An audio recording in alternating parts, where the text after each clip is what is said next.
This just in on CBS Sports HQ. Brandon Baylor here with you. Just moments ago, head coach Bruce Arians speaking to the media a day after that loss to the Los Angeles Rams. Of course, a lot of question marks moving forward there into the offseason for the Bucs. Let's listen to Bruce Arians speaking today. No, the message is the same as it was in the locker room. How proud I am of them.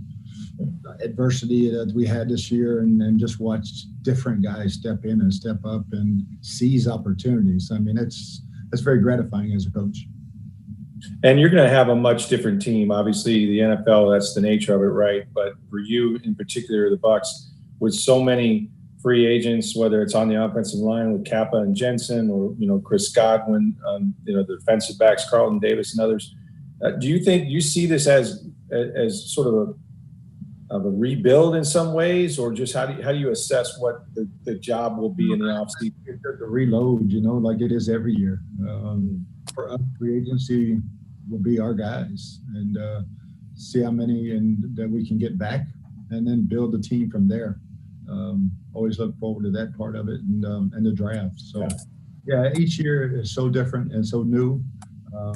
Last year was to get everybody back. It was amazing, and doubt we can do it all again this year, but we're sure going to give it our best.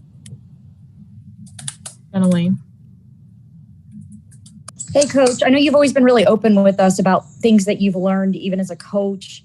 So I'm curious, and I don't know if you've even really thought about this because it is so raw, but is there anything that, looking back on the year that you learned about this team, or maybe that you would have done differently, or how will you ultimately kind of remember all this?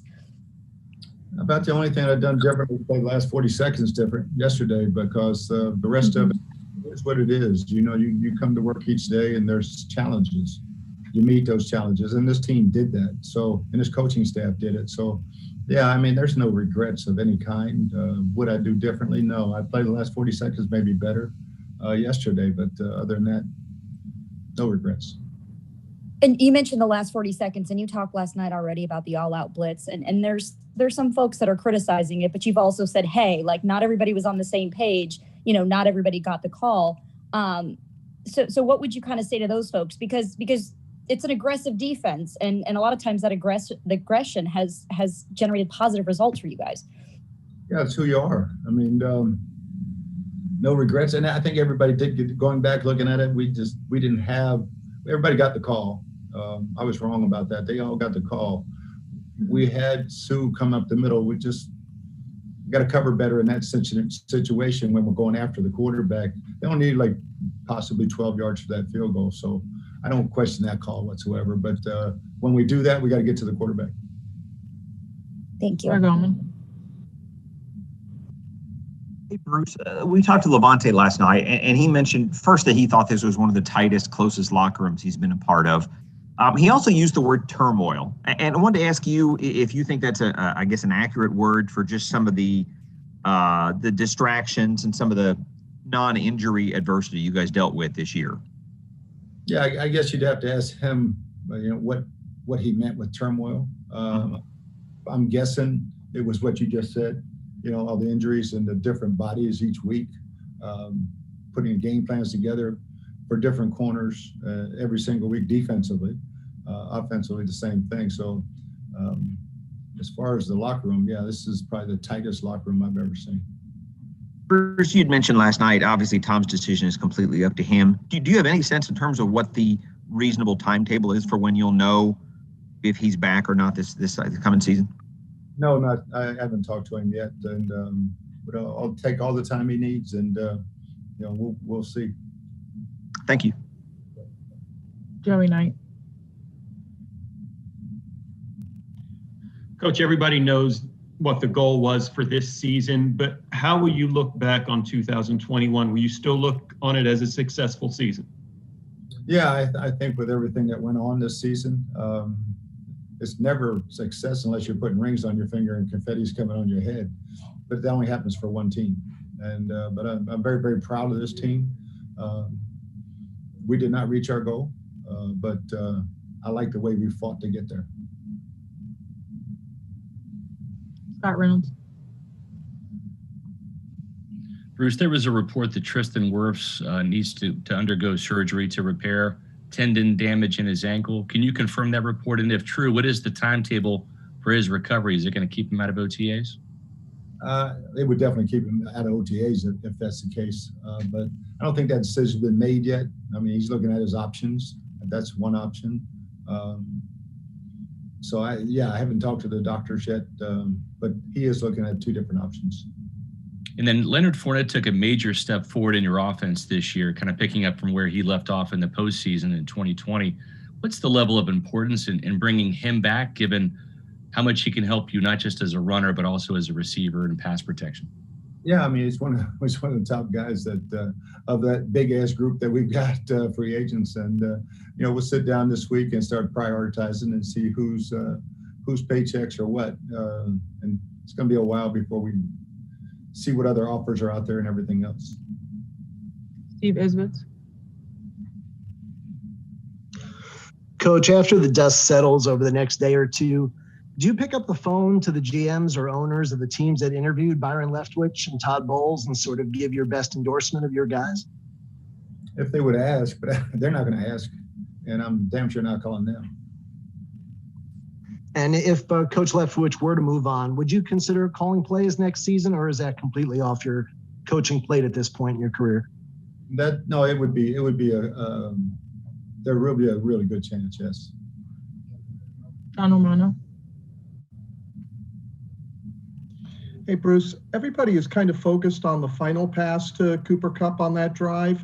Was the pass before that, the completion to him, just as damaging in terms of getting them close to field goal range and sort of forcing your hand on what you do on defense? I don't think there's any doubt, John. That was the biggest play, in my opinion. And, we've got two deep safeties and man-to-man underneath, and we fall down and trip. And that was a bigger play, I think, than the last one. Luke Easterling. Bruce, in terms of the coaching situation, assuming that Byron or Todd both could get a chance to be a head coach, is there anybody you would have in mind on your staff currently that you would think of to replace them in either of those roles? Yeah, I've gone through a number of different scenarios in the last few weeks, just in case, and we'll have to wait and see. Thanks. Greg Oman. Bruce, you've got a lot of guys, 30 plus on this roster. Of those free agents, those guys whose contracts are up, is there anyone you know that is calling it quits that might be done and not be coming back? Not that I know of. I haven't talked to them yet. I'll talk to all of them this afternoon. But the way they played, I doubt anyone wants to give it up. Thanks, Bruce. Jenna Lee.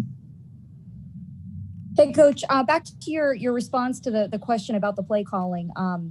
So if Byron were to get a head coaching opportunity somewhere, you would consider, or you would take back play calling duties? And if so, how do you kind of manage that? Because I know that was kind of a health concern previously. So how would you kind of manage that for yourself in terms of just health and delegating and things like that?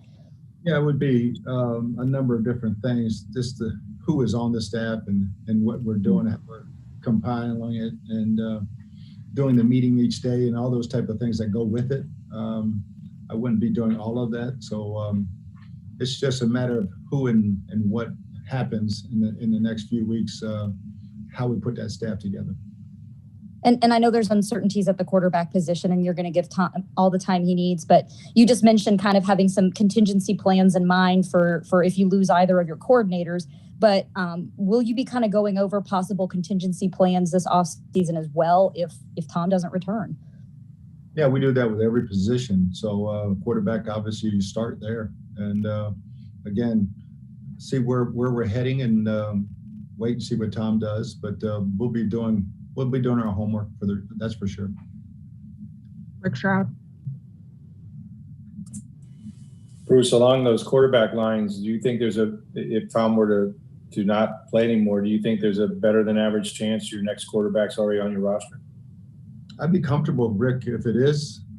I like what we have. But again, you never know what's behind door number 2. We kind of went down that road 2 years ago, and there was Tom Brady. So, we'll have to wait. Yeah. We have time for a few more. We'll go to Sarah Walsh. Hi, Bruce. A year ago, after you win the Super Bowl, it sort of fueled everybody in the sense that they were like, okay, that makes us just want to go get another one that much more. And I'm curious, when you lose in the fashion that you did in such a heartbreaking way, does that fuel your fire in an off season or going into a season in a different way? Yeah, I think once you start rebuilding the team and the guys, the core guys that are still here, they're not going to forget that. That's for sure. And there'll be a different sense of urgency, I think, coming into OTAs and minicamp and as we put the team together. All right, that's all we have time for. Thanks, Coach. Thanks, guys. You've been great all year. All right, that was Bruce Arians answering a lot of questions, starting from the top when it comes to the last defensive plays that we saw against the Rams, the 2 to Cooper Kupp that initially basically led the Rams to that W there. Also, the coordinators when it comes to Todd Bowles and Byron Leftwich, if they were to leave, what would happen when it comes to that offense, by the way? Arians saying he would take over the play calling, but the biggest one of it all, Tom Brady. If he decides to not come back, options on the table. They have some in the locker room there when it comes to the QB room. But if he does not return, plenty of questions when it comes to maybe getting a Super Bowl ring there. Our Jason Lockett-Ford had a little bit on the go, possibly maybe exiting out that door. Do you want a sports network that delivers everything that matters about the game? The highlights, the picks, the instant analysis, no yelling, no fake debates, no politics. Hit the subscribe button and never miss a moment.